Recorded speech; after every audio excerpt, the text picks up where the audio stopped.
सो दोस्तों अभी हम लोग आ चुके हैं बिल्कुल हमारे नॉर्मल स्क्रीन के ऊपर एंड यहाँ पे इस वीडियो में हम लोग लगभग बात करने वाले 5 से 6 शेयर्स के बारे में। यहाँ पे सबसे पहले शुरुआत यहाँ पे करेंगे हम लोग यहाँ पे रिटेल इन्वेस्टर का one of the favourite stock yes bank, इसके बारे में। तो येस बैंक से रिलेटेड यहाँ पे हम लोग कोई ARC फंड रेजिंग जो पुरानी बातें देखने को मिली थी उसकी हम लोग यहाँ पे बात नहीं करने वाले हैं।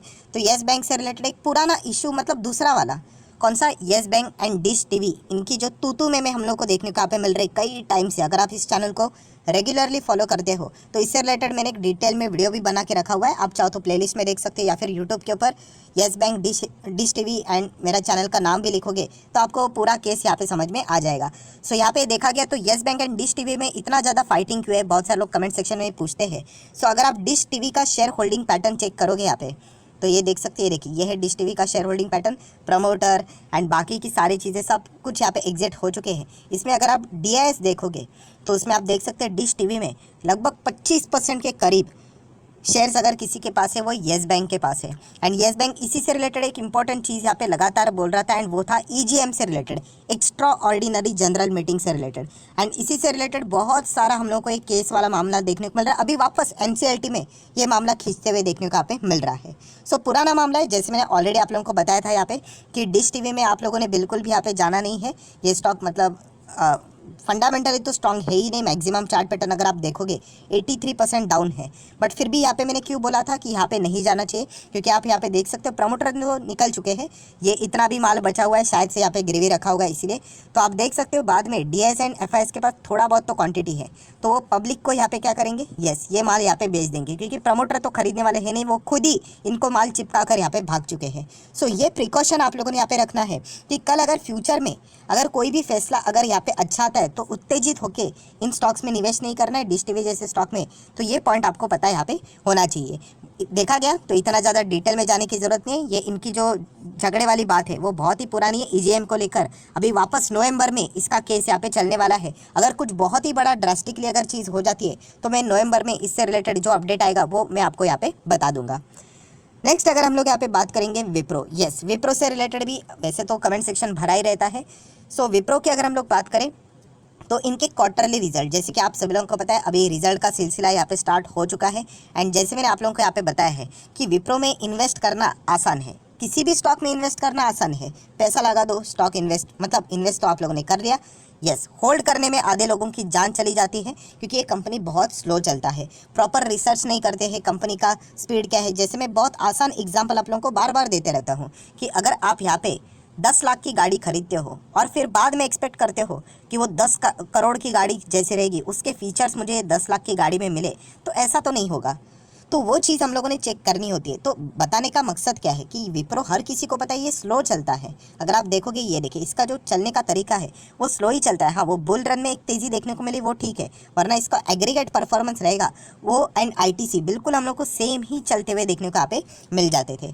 वो एक पार्ट आप लोगों को पता होना चाहिए। नो डाउट विप्रो का जो रिटर्न देने का तरीका है वो बोनस के वे में उन्होंने अभी तक ज़्यादा दिया, 13 बार बोनस दिया है। एंड बोनस के चलते अगर आपने यहाँ पे इन्वेस्ट किया होगा तो वो एक गलत बात है, क्योंकि बोनस ऐसे बार बार नहीं मिलता, धीमे धीमे करके यहाँ पे मिलता है। जब कंपनी का शेयर प्राइस बहुत ही ओवर वैल्यूड हो जाता है यूजुअली तब कंपनी शेयर के प्राइस को नीचे लाने के लिए बोनस लेकर आती है। अभी नेक्स्ट टास्क जो यहाँ पे रहेगा वो रहेगा कंपनी के Q2 के रिजल्ट। एंड इसके चलते यहाँ पे अगर हम लोग बात करें कल के ही दिन आपको पता है TCS के नंबर्स आने वाले हैं। एंड TCS, इन्फोसिस, विप्रो, टेक महिंद्रा, एक्सेलटेक, इनका साइज अगर देखा गया तो बड़े कंपनीज में आता है। तो इनके सेल्स में रेवेन्यू में कोई दिक्कतें नहीं है, इनके एक्सपेंसेस में दिक्कतें देखने को मिल जाती है। लास्ट टाइम विप्रो के भी एक्सपेंसेस बहुत ज़्यादा बड़े थे, जिसके चलते इनका ऑपरेटिंग प्रॉफिट आप देख सकते हो, OPM देख सकते हो नीचे जाते हुए देखने को मिला था। तो क्या ये कहानी कंटिन्यू होगी? तो विप्रो के तो नंबर बाद में आएंगे, कल TCS के नंबर है ना वही आप लोगों को ये कहानी बता देंगे कि हो क्या सकता है। पर सर इनके इंडिविजुअल परफॉर्मेंस अलग हो सकता है ना, हाँ डेफिनेटली हो सकता है, बट बाजार एक अनुमान लगा लेगा कि TCS के नंबर्स कैसे आए हैं, क्या एक्सपेंसेस TCS के भी कितने प्रोपोर्शनेट में बढ़े हैं, उतना ही आप लोगों को इन 4 बड़े दिग्गज IT कंपनीज के भी एक्सपेंसेस उसी प्रोपोर्शनेट में बढ़ते हुए देखने को शायद से मिल सकते हैं। तो ये पूरा खेल हम लोग को कल यहाँ पे क्लियर होते हुए देखने को यहाँ पे मिल सकता है। डेफिनेटली इसके चलते विप्रो आप लोगों ने रडार के ऊपर यहाँ पे रखना है।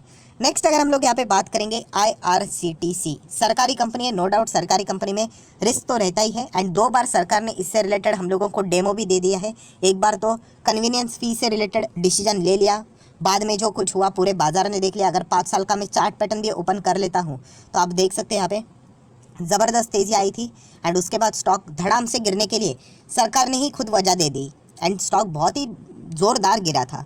नेक्स्ट अगर हम लोग सेकेंड न्यूज़ की बात करें, डेटा मोनेटाइजेशन प्लान। आपका जो भी डेटा है वो यहाँ पे IRCTC प्राइवेट कंपनीज को यहाँ पे बेचेगा एंड 1000 करोड़ से भी ज़्यादा का रेवेन्यू कमाने का उनका प्लान यहाँ पे चल रहा था इनिशियल स्टेज पे। सो वो भी उन्होंने पहली बात कर ली, स्टॉक में गजब की तेज़ी आई एंड बाद में उन्होंने उस प्लान को विड्रॉ कर लिया, क्योंकि अभी भी देखा गया जो डेटा को प्रोटेक्ट करने वाला जो पॉलिसी है, प्लान है, वो पार्लियामेंट में अभी तक पास ही नहीं हुआ है। सो इस प्रकार की कुछ हम लोगों को मतलब केयरलेसनेस बोलते हैं ना, कि जो प्रॉपरली डिसीजन नहीं लेता है मैनेजमेंट, उसका बहुत बार ही हम लोग को यहाँ पे डेमो देखने को मिला है। कंपनी खराब नहीं है, जैसे मैं बहुत बार बता चुका हूँ कि अगर आपका मतलब बोलते हैं ना, आपको अगर बहुत ही सुंदर गाड़ी यहाँ पे दी जाए जो कि सब कुछ टेक्निकली बहुत अच्छी चलती है, 1 करोड़ की गाड़ी दी जाए, बट उसमें चलाने वाला ही ड्राइवर ही ढंग का नहीं रहेगा, वो अच्छी गाड़ी को भी ठोक देगा।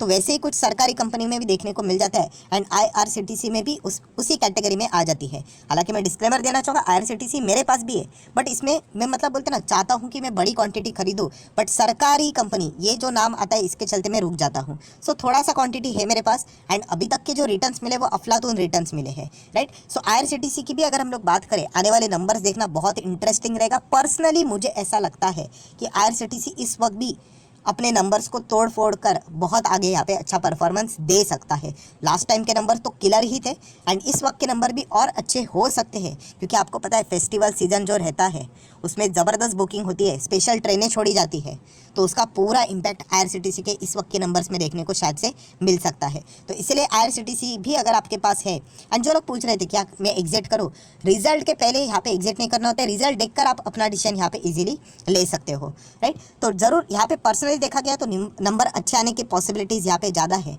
तो इसलिए IRCTC के ऊपर भी आप फोकस बना के रख सकते हो। नेक्स्ट बात करेंगे IEX, इंडियन एनर्जी एक्सचेंज। ये भी स्टॉक की अगर हम लोग यहाँ पे बात करें, सेम पैटर्न ही रहता है। ये स्टॉक जब नॉर्मल चलते कोई नहीं देखता, तेज़ी आ जाती है, हर कोई स्टॉक में एंटर करने की बात करता है, फिर बोनस स्प्लिट की न्यूज़ आती है तो और लोग एंटर कर लेते हैं एंड थोड़ा नीचे आ जाता है तो यहाँ पे मतलब एग्जिट की बात करते हैं। तो नो डाउट IEX यहाँ पे बहुत अच्छे खासे रिटर्न अभी तक दे चुका है, लॉन्ग टर्म के हिसाब से और अच्छा कर सकता है। हाँ, इसमें रिस्क की बात करें तो एक मिड कैप क्वालिटी की कंपनी है एंड मिड कैप किस प्रकार से गिरावट देता है ये बहुत सारे लोगों ने, मतलब मैं थियोरेटिकली बोलता हूँ बट प्रैक्टिकली अभी उन्होंने ये सारी चीज़ें अच्छी तरीके से एक्सपीरियंस किया है। सो IEX की भी बात करें तो इनके भी क्वार्टरली नंबर्स के ऊपर अच्छा फोकस रहने वाला है। बीच में पावर कंपनी से रिलेटेड हम लोग को इश्यूज देखने को मिले थे एंड उसका फटका ये एक्सचेंजेस को भी हम लोग को इनडायरेक्टली लगते हुए देखने को यहाँ पे मिल जाता है। हालांकि सरकार ने अभी जाकर यहाँ पे हम कह सकते पावर कंपनीज को जिस प्रकार से उनके ऊपर बैन ही सीधा लगा दिया था, इसके चलते अभी वो उनका पेमेंट टाइमली करेंगे, तब जाके अभी एक्सचेंजेस पे भी हम लोग को इनका रेगुलरली ट्रेडिंग होते हुए देखने को मिलेगा। तो शायद से यहाँ पे आने वाले समय में कंपनी अच्छा परफॉर्मेंस दे सकती है। तो इसीलिए IEX भी आप लोगों के रडार के ऊपर यहाँ पे आने वाले नंबर्स के लिए यहाँ पे होना चाहिए। नेक्स्ट बात करेंगे मदरसन सुमी। यस, मतलब नाम अभी तो यहाँ पे चेंज हो चुका है, डीमर्ज हो गया एंड जो पुरानी कंपनी थी मदरसन सुमी, उसी का नाम अभी हम लोगों को यहाँ पे चेंज होते के बाद ये इतना बड़ा नाम यहाँ पे फिलहाल तो देखने को यहाँ पे मिल रहा है। सो मदरसन की भी अगर हम लोग यहाँ पे बात करें तो लगातार ये बोनस देती ही रहती है, आप सभी लोगों को पता है 9 बार बोनस इस कंपनी ने यहाँ पे दिया है एंड यहाँ पे वो 9 बार दिया था, अभी तो 10 बार यहाँ पे रिकॉर्ड हो चुका है। मतलब लगातार इस कंपनी ने यहाँ पे अगर मैं बात करूँ 2012, फिर 13, 15, फिर 16 को नहीं दिया, 17 को दिया, 17 के बाद 18 को दिया, 19-20 में कोविड के चलते थोड़ा टाइम चला गया, 21-22, 20-21 में फिर वापस बोनस दिया। सो ये कंपनी इसलिए बहुत सारे रिटेल इन्वेस्टर के पोर्टफोलियो में यहाँ पे रहती है क्योंकि वो बोनस देते हैं करके, राइट। तो ये कंपनी वैसे देखा गया तो मदरसन सुमी कोई खराब कंपनी नहीं है, बट यहाँ पे इसके जो क्वार्टरली नंबर्स रहेंगे उसके ऊपर हर किसी का फोकस रहेगा। इनका भी प्रॉब्लम वही है कि सेल्स बिकवाली बहुत अच्छी हो रही है बट महंगाई बहुत ज़्यादा है, इसके चलते आप देख सकते हैं खर्चे 15-15 हज़ार हुआ करते थे, वो 16,500 हो गए। सो इसके चलते ऑपरेटिंग प्रॉफिट्स हम लोग को नीचे आते हुए देखने को यहाँ पे मिल रहे हैं। अच्छी बात है अगर इसमें देखा गया तो कंपनी यहाँ पे एक्सपांशन का प्लान लेकर चल रही है एंड यहाँ पे जो प्रमोटर है उन्होंने अपनी हिस्सेदारी यहाँ पे बढ़ाई थी। आप यहाँ पे देख सकते हैं 61% की होल्डिंग थी जो ऑटोमेटिकली बाद में हम लोग को 68 तक यहाँ पे जाते हुए देखने को मिली थी। सो यहाँ पे FSDS ने जो आपको यहाँ पे गिरावट देखने को मिल रहा है जो माल, वो यहाँ पे प्रमोटर ने ही मैक्स टू मैक्स माल उठाया हुआ है। सो डेफिनेटली यहाँ पे मदरसन सुमी की भी बात करें तो इस क्वार्टर में इस कंपनी के ऊपर भी अच्छा खासा फोकस यहाँ पे रहने वाला है। बहुत सारे कॉर्पोरेट एक्शन इस कंपनी में हम लोगों को यहाँ पे होते हुए देखने को मिल चुके हैं। देन बात करेंगे एज यूजुअल एक और favourite penny stock retail investor का, सुज़लोन एनर्जी। तो इसमें आप सभी लोगों को पता है जो इनके फाउंडर थे उनके हाल ही में ही हम लोग को डेथ होती हुई देखने को यहाँ पे मिली थी एंड अगर हम लोग अभी की यहाँ पे बात करें तो आप सभी लोगों को यहाँ पे पता है कि एक नए CMD यहाँ पे हम लोग को यहाँ पे अपॉइंट होते हुए देखने को मिले हैं 3 साल के लिए, जिनका नाम है मिस्टर विनोद। सो डेफिनेटली हम लोग यहाँ पे कह सकते हैं जो नया अपॉइंटमेंट हुआ है इसके चलते, वैसे तो देखा गया तो ये कोई ग्रेट इतनी बड़ी कंपनी नहीं है कि इसके चलते बाजार यहाँ पे कि नई व्यक्ति यहाँ पे आ रही है इसके चलते वेलकम किया जाए या ना किया जाए। ये यूजुअली अच्छा खासा स्टेबल स्टॉक में हम लोग को ये दाव लगते हुए देखने को यहाँ पे मिल जाता है। हालांकि ऑपरेटर वाला स्टॉक है, होने के लिए कुछ भी यहाँ पे हो सकता है, तो ज़रूर इसके चलते आप चाहो तो सुजलान एनर्जी को भी स्टडी यहाँ पे कर सकते हो। एंड नो डाउट यहाँ पे कंपनी की Q2 के रिजल्ट आएंगे, आप उसके ऊपर भी फोकस रखना है। जैसे मैंने आपको बताया था, इन कंपनीज में प्रॉब्लम क्या रहता है, हाँ ये कंसिस्टेंसी के साथ अच्छे नंबर्स नहीं दिखा पाती, 1-2 बार अच्छे नंबर्स यहाँ पे दिखाएंगे क्योंकि इनका बेस भी लो बन जाता है। तो इसलिए आप चाहो तो इस कंपनी को भी फोकस में यहाँ पे रख सकते हो। अगेन कहना चाहूँगा, जैसे मैंने पहले भी आपको वार्निंग दी थी कि जो राइट इशू हम लोग को देखने को मिल जाता है, जो जिस लेवल पे उन्होंने डिस्काउंट के हिसाब से लाया था उसी के आसपास यूजुअली चीज़ें हम लोग को सेटल डाउन होते हुए देखने को मिल जाती हैं। एंड अभी आप देख सकते हो स्टॉक हम लोग को धीमे धीमे करके और भी नीचे जाते हुए देखने को यहाँ पे मिल रहा है। सो संभाल कर रहना, यहाँ पे बहुत ज़्यादा अफवाहें हम लोग को आते हुए देखने को मिल जाती है क्योंकि ऐसे खबरें फंडामेंटल्स से कम एंड न्यूज़ बेस के ऊपर ही ज़्यादा भगाती हुई देखने को यहाँ पे मिल जाते हैं। एंड मैक्सिमम न्यूज़ जैसे मैंने आपको बताया कि फेक ही होते हैं, जिसमें max to max retail investor ही इसका शिकार होते हैं। तो संभल कर रहना चाहिए, अच्छे कंपनीज में जाओ, अच्छा रिटर्न कमाओ।